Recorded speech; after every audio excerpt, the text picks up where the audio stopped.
রাজ্যের বিরোধী দল বিজেপি বারবার সীমান্ত দিয়ে বাংলাদেশে অনুপ্রবেশের অভিযোগ তোলে। ভারত ও বাংলাদেশের মধ্যে 4096 কিলোমিটার স্থল সীমান্ত রয়েছে, যার মধ্যে 2200 কিলোমিটার পশ্চিমবঙ্গের মধ্যে রয়েছে, যার মধ্যে আবার 596 কিলোমিটার সীমান্তে কাঁটাতারের বেড়া নেই। বিএসএফ এর তরফে জমির প্রয়োজনের কথা বারবার জানানো হয়েছে রাজ্য সরকারকে। অবশেষে সোমবার মন্ত্রিসভার বৈঠকে সীমান্তরক্ষী বাহিনীকে জমি দেওয়ার বিষয়ে চূড়ান্ত সিদ্ধান্ত নেওয়া হয়েছে। নদিয়ার করিমপুরে ভারতের বাংলাদেশ সীমান্তের ফাঁকা জায়গায় কাঁটাতারের বেড়া দেওয়ার জন্য বিএসএফকে 9 একর জমি দেবে রাজ্য সরকার।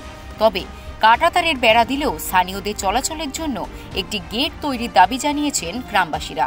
বড় কথা, এই দিক দিয়ে যে তারকাটা বেড়া হওয়ার কথা আছে, সেখানে আমাদের গ্রামবাসীর কোনো বাধা নেই। শুধু আমাদের গ্রামবাসীর একটাই আবদার, আমাদের এই তারকাটার মাঝে একটা গেট দিতে হবে, যাতে আমরা আমাদের গ্রামবাসীরা এই নদীর জলটা আমরা ব্যবহার করতে পারি আমাদের চাষাবাদের জন্য।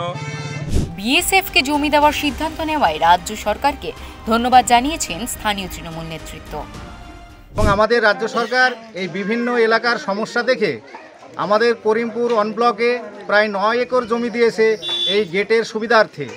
তাই রাজ্য সরকারকে আমরা চরম ধন্যবাদ জানাচ্ছি যে জনসাধারণের কথা ভেবে যে গেটের ব্যবস্থা করার জন্য জমি অ্যাকোয়ার করবে বলেছে, এর জন্য রাজ্য সরকারকে ধন্যবাদ। বাংলাদেশে রাজনৈতিক অস্থিরতার কারণে অনুপ্রবেশ এবং অপরাধমূলক কার্যকলাপ বৃদ্ধি পেয়েছে।